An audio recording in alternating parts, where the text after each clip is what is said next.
I want to go into, right now we have two TED-type talks, and then a discussion of those.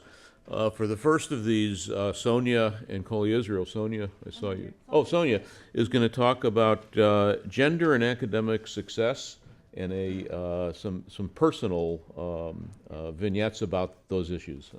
Thank you. Thank you, Sid. Thank you, Pat, for inviting me to do this.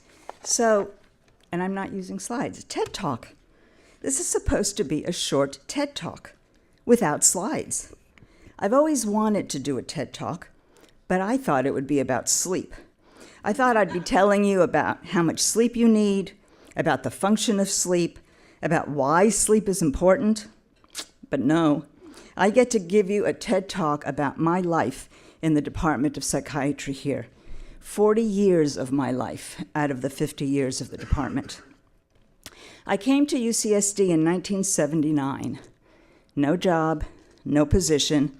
I walked into Dan Kripke's office and chatted with him about sleep, about what I had accomplished as a grad student. He said, "I have no money, but I have a desk and a phone so you can sit down and write a grant." In those days, there was no money, but there was space. Now there's no money or space. So I wrote a grant in response to an NIMH RFA on sleep and aging. Nothing was known about sleep and aging back then. While waiting to hear about the grant, I did a postdoc in neurosciences with Dr. Reginald Bickford. The grant got funded, and as they say, the rest is history. But this TED Talk isn't about sleep. So I came back to psychiatry to begin my professional career. That was in about 1982, and I started out as a new adjunct assistant professor here in the department. There were very few of us, that is, women, in the department back then. There were some female clinical faculty, Pat Judd and others, but in residence track, there was Paula Talal and me. Sandy Brown and Terry Jernigan came soon after, and then Barbara Perry. That was it. I think that was it. I may be forgetting someone. It was a long time ago. Right around that time, I became pregnant with our first child. I knew that being an academic and a mother meant a lot of juggling. And there were no role models in the department for me to emulate. There were no role models anywhere. There was no one to talk to, so I tried to figure it out for myself. I decided to go part-time, first half-time and then three-quarter time. Our chair, Lou Judd, was very supportive of me doing that. I figured I wanted the flexibility to leave early, to be able to pick up the kids from school, etc. I knew as an academic I had some flexibility, but I didn't want to feel guilty about leaving early. Guilty? Yeah, I'm a woman and I'm Jewish. I felt guilt. So I went part-time. Did I really work part-time? Of course not. I sat at my computer every night after our daughter and then our son went to sleep, and I kept working. I still wrote grants. I still published. I was essentially working full-time, but I was only getting paid part-time. And I didn't think about what that meant until much later, when I thought about retirement. It was only then that I realized I only collected part-time years towards retirement. And not one faculty member commented or talked to me about that.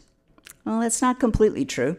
Dave Braff stopped me one morning at the bottom of the steps at the VA and asked, "Why'd you go part-time?" His comment was that I made everyone else look bad. He was joking, of course, but the bottom line for me was that I had to work harder than the men to make sure I was still taken seriously. Perhaps that was all in my head, but nevertheless, I believed it. The truth, I realized only later, was that being a researcher meant I could have worked from home without being part-time. It's what all the men were doing. There are data out there, lots of data, that suggests that motherhood is a systemic and socially constructed challenge for women in academia. Many women avoid becoming a parent because of this. They believe that they'll be judged negatively on their productivity if they have children. Research shows that mothers tend to be seen as less competent, less committed, less likely to be hired, and have lower starting salary recommendations compared to non-mothers, and certainly less than men. Less competent? Less committed? What's that expression? You want something done? Ask a working mother. We know how to balance, how to juggle, and how to get it done. And while all this bias may be true, in fact, I'm sure it's true in many places, I have memories of sitting in the psychiatry conference room on the second floor of the BSB during executive committee meetings, evaluating the promotion file of one woman or another who had had a child sometime during that evaluation period, and having my colleagues, not just me, but my male colleagues, point out that along with the 10 or 12 or whatever publications, that woman also produced a child. Now, unfortunately, CAP didn't count that as points towards promotion, but our department sure considered it. The department back then, as I mentioned, had very few women in research in the in-residence track. Sandy Brown started a monthly women's lunch and told Lou that it was only fair that he pay for it. And he did. So the 4 or 5 of us started meeting monthly. We talked over lunch over everything from how do you write a letter for your promotion to where do you get your hair cut, and everything in between. These get-togethers were an opportunity to support each other, to talk about issues related to being an academic woman. Sharing with one another also created the opportunities to better know and promote the science and departmental contributions that the women were making. That was something that Sandy Brown routinely did as chief of psychology and as the only woman on the Senior Psychiatry Council for almost a decade. So our lunches continued. As the number of women on the faculty grew, the original women, were now the senior role models. After a while, the department no longer paid for our lunch. We paid for it ourselves, but we kept meeting. And then we all got too busy, and it got hard to schedule our lunches, and it died out. I think we all missed them. I've had many women as mentees during my career here. Students in the JDP, med students, interns, residents, postdocs, and they always, to a woman, asked me how I did it. Here was my advice.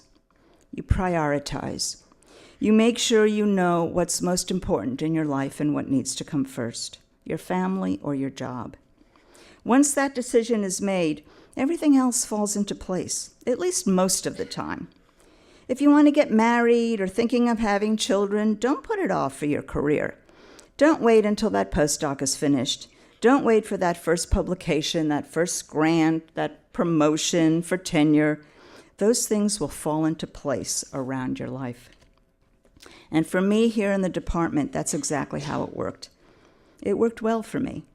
I should point out that I'm only talking about my own experiences here. I know they may not be the same experience for other women in the department. It's true that until the last 5 years, until Igor was chair, there were no women in departmental leadership roles. I did have a leadership role in the JDP, in the MIREC, and the Stein Institute for Research and Aging, but during that period, there were no vice chairs that were women. But this TED Talk is about my personal journey. For me, for my career, things worked. I switched from adjunct to the in-residence track. I got my promotions right on time. I got tenure right on time. Stanford and Emory both tried to recruit me, but Lou did what he could to keep me here. And he obviously succeeded, because here I am. That resulted in 2 accelerated promotions. Now, don't get me wrong. I worked hard to achieve all these things, but I never felt that being a woman held me back. I never felt that being a woman here, or for that matter, being a PhD, was a deterrent. These days, there are many, many women on the faculty.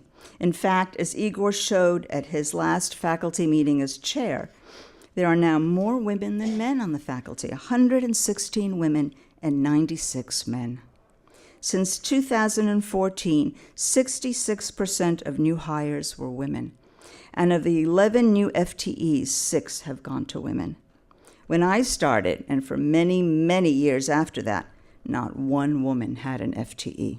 So that's a really big, wonderful change from when I started in the department. I hope you are all working, both men and women, and getting paid full time. Remember, you have the flexibility to do that. And I hope you feel you have role models now as you progress along your academic careers. And know, at least in my experience, the department has always been supportive of wearing many hats. The hat of the academic, the hat of a parent, the hat of a caregiver. It's just a question of what you do with all your hats.